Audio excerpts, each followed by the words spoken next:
Diadjimi Adrien. Je suis un éleveur de poulets. Ici, nous allons vous parler un peu des poulets améliorés. Qu'est-ce qu'on appelle poulets améliorés? C'est des poulets de nos races ordinaires qu'on a utilisé des animaux sélectionnés pour améliorer la production, juste pour avoir la croissance rapide, plus que ce qui est ordinairement chez nous.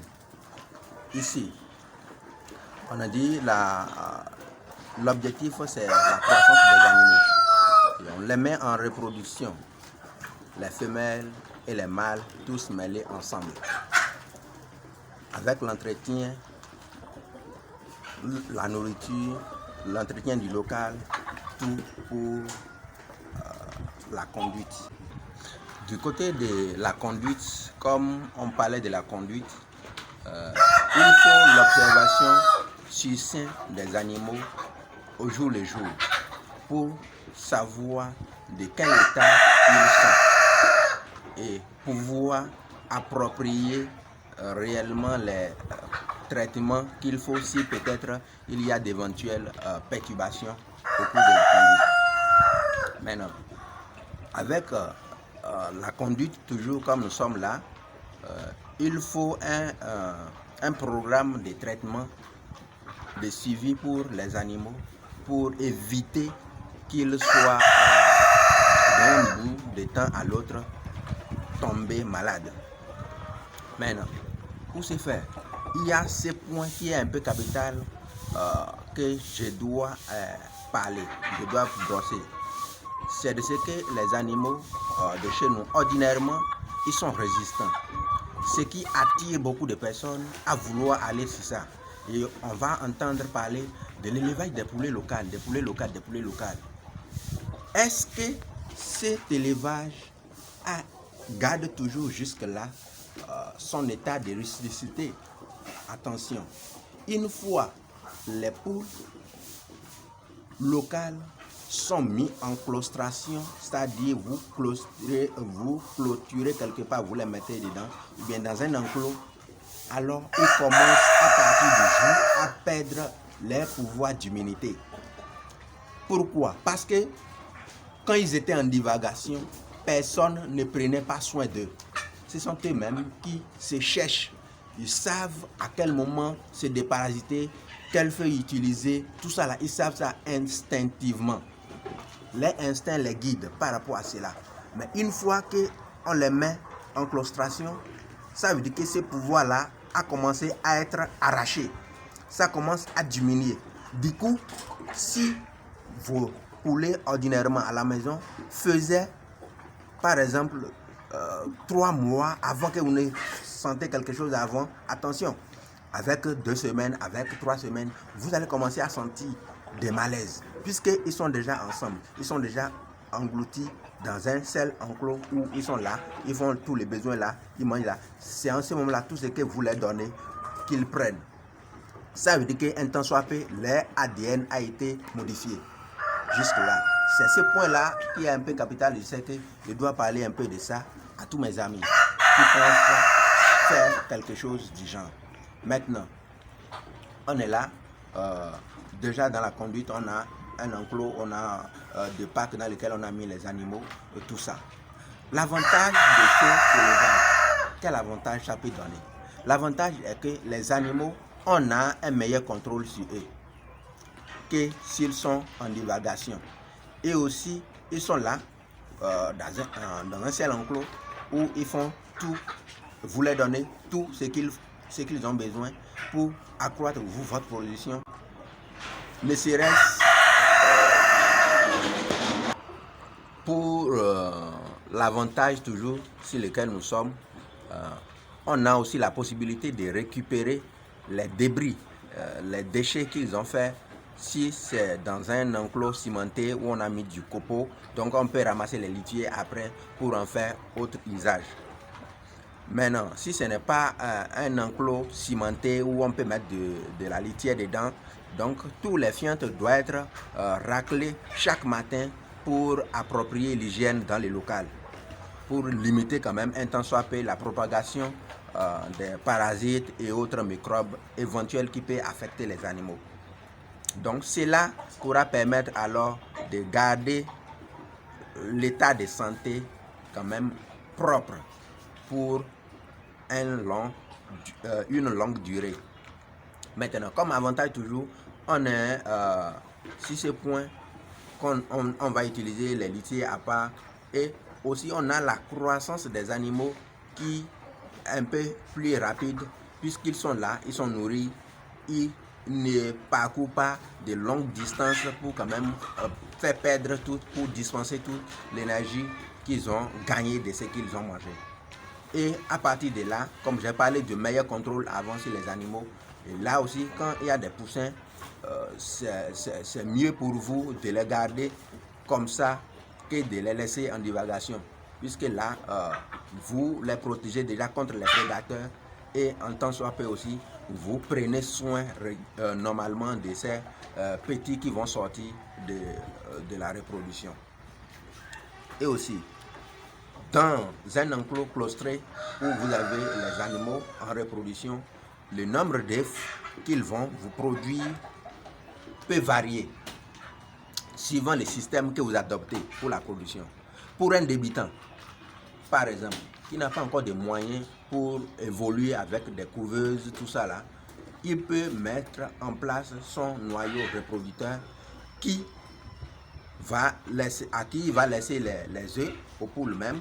Ils vont pondre, ils vont couver les œufs et à la fin, il peut en ramasser les petits si le cycle de couvaison est fini. Il ramasse les poussins et il les garde, il les conduit lui-même. Ou soit il choisit une femelle mère à qui il adopte les petits, qu'il va les garder pendant 3 semaines, 4 semaines et il les retire. Maintenant, ce système de récupérer les poussins va pouvoir permettre aux animaux de produire beaucoup plus dans l'année. Sinon, si l'animal va pondre elle-même, couver les œufs et traîner encore les petits, c'est-à-dire conduire les petits jusqu'au sévrage, il va faire entre 3 et 4 couvaisons à raison de 8 à 10 œufs par couvaison. Ce qui va alors conduire à 32 à 48 œufs maximum dans une année pour une poule.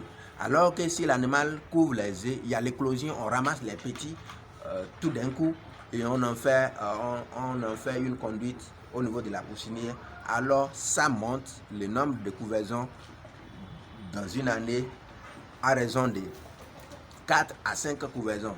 Vous voyez, cela nous permet d'avoir entre 48 à 110 œufs, à 112 œufs dans une année. Donc ça fait déjà un pas d'avance à la personne maintenant de choisir ce qu'il veut dedans selon sa disponibilité. S'il en veut réellement faire de son élevage une activité première, alors il va voir ce qu'il lui faut utiliser comme système de production, suivant ce que nous sommes en train de développer. Maintenant, la troisième option pour la conduite toujours, il peut choisir avoir les poulets, les reproducteurs dans un enclos comme ça et ramasser, collecter les œufs tous les jours pour en incuber dans une couveuse par programme d'incubation qu'il va établir lui-même pour ne pas tomber dans du gouffre de la conduite après. Puisque il faut savoir que si il incube les œufs chaque semaine, ça veut dire que à partir de la première éclosion, chaque semaine, il y a des éclosions. Donc, il doit réceptionner des poussins. Donc, s'il ne met pas en place du local pouvant permettre ou bien pouvant favoriser cette activité après, ça va devenir des problèmes pour lui. Donc, ça amène très souvent des problèmes où on n'arrive plus à maîtriser ce qu'il... on arrive à maîtriser la santé de ces animaux, puisqu'il y aura des générations qui suivent des générations et ça s'entremêle. Et une fois il y a l'hétérogénéité dans les troupeaux, ça cause toujours des problèmes. Donc à partir de là, la personne doit savoir programmer les incubations pour ne pas tomber dans cet état de choses. Okay. L'autre côté, toujours de la conduite pour quelqu'un qui veut commencer. J'ai déjà dit tout à l'heure que ça dépend de ce que la personne veut faire de l'élevage qu'il est en train de vouloir entreprendre. Est-ce que c'est une activité première ou bien secondaire? Si c'est secondaire, là, il peut choisir mettre 10 femelles, 2 mâles ensemble. Et avec quoi il va les nourrir, il les définira lui-même. Si c'est faire un élevage comme simplement à la volée, là, les donner à manger quand ils veulent, là, ce n'est pas encore quelque chose sur quoi l'on peut s'appesantir. Maintenant, s'il veut faire de l'élevage de ces poulets une activité première qui va les nourrir, il doit alors penser à faire gros. Mais il peut ne pas faire en même temps gros au début, puisque vu les moyens et autres, il peut vouloir commencer petit aussi. Donc à partir de là, il peut chercher 20 femelles, 4 mâles, par exemple peut-être des 5 femelles pour un mâle, pour évoluer avec son truc et pouvoir les nourrir normalement comme il le faut. Puisque la santé des animaux dépend aussi de ce qu'ils vont manger. S'ils sont nourris bien, alors ça veut dire que leur santé est bien entretenue. Et là, la personne utilise moins des produits pour le traitement. Il est confronté à moins de difficultés sanitaires. Voilà un peu. Ok. Comme conseil à toute personne désirant élever, désirant entreprendre l'élevage des poulets. Tout d'abord, la personne doit avoir connaissance de la chose à laquelle il veut se lancer. Se faire former serait beaucoup plus mieux. Dans un centre adéquat, dans un centre avéré dans le domaine. Quelque part où la personne peut avoir les connaissances de base de la production. Après tout cela maintenant, il doit prendre connaissance de la surface sur laquelle il veut faire son élevage et aussi connaître les besoins de ceux avec qui il veut rester dans les milieux, les besoins de la population pour pouvoir produire. Quelque part où il n'aime pas peut-être les poulets, tu ne peux pas t'installer et vouloir produire cela. Ça va être des contre-pieds pour toi après, puisque tu auras les animaux sous les bras et ne pas pouvoir les vendre. Commencer à avoir des difficultés pour écouler, c'est encore un grand problème puisque les animaux seront là, ils sont en train de manger, de bouffer et c'est des dépenses, sans oublier que l'alimentation occupe les 2 tiers de la charge totale de l'élevage. Donc en ce moment-là, quand ils atteignent la taille ou bien le poids déjà pour la consommation et on continue toujours de les nourrir, ça fait de la perte pour son élevage. Voilà un peu ce que je peux dire comme prodiguer comme conseil pour mes amis qui peut-être veulent se lancer dans la production des poulets. Merci.